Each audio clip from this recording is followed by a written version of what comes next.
Hank here. In this video I will discuss Drew, a 16-year-old high school student who was a driver in a single-car rollover accident, killing his close friend. I will discuss the symptoms of PTSD and how Drew struggled after the loss of his friend. We will also cover the DSM-5 as it relates to PTSD. Let's get started.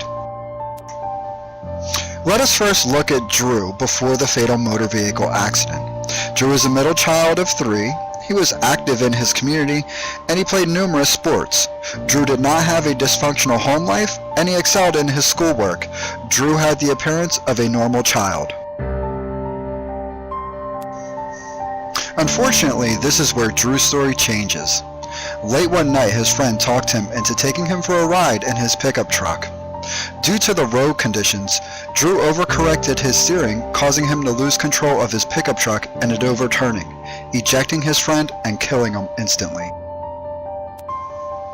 Now that you know the facts of Drew's traumatic experience, we need to look and see if this experience meets the definition of the DSM-5 criteria for exposure to a traumatic event.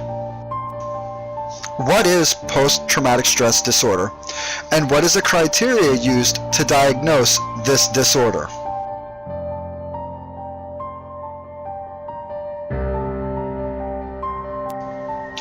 Exposure to actual or threatened death, serious injury, or sexual violence in one or more of the following ways.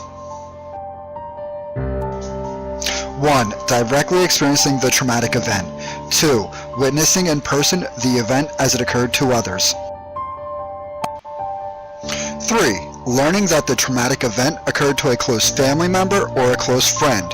In cases of actual or threatened death of a family member or friend, the event must have been violent or accidental. Part A. The exposure. Drew did directly experience the accident. Drew witnessed his friend also in the accident. Drew later learned that his friend died as a result of the car accident.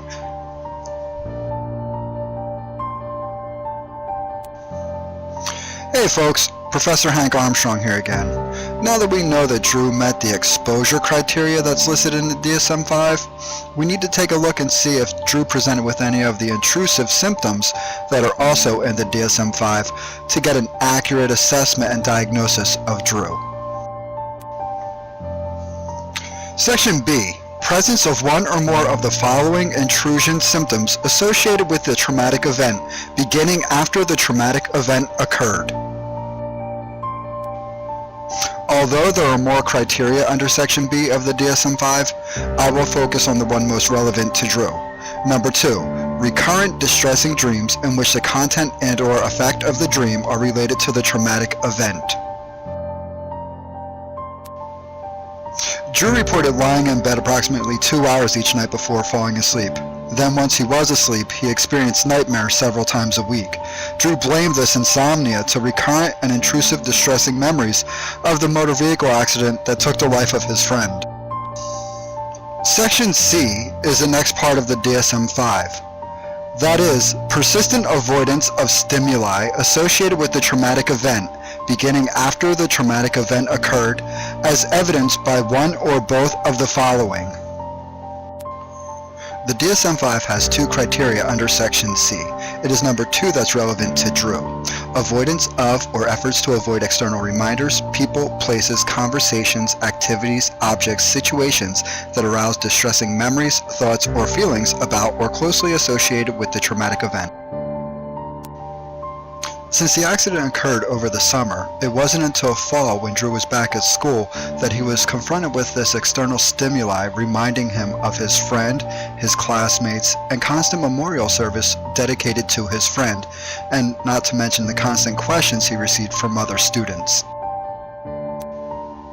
At this point, Drew entered into trauma-focused cognitive behavioral therapy.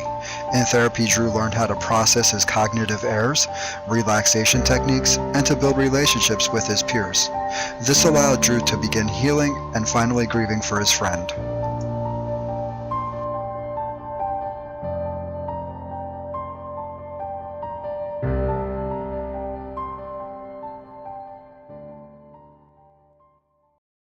Created using Powtoon.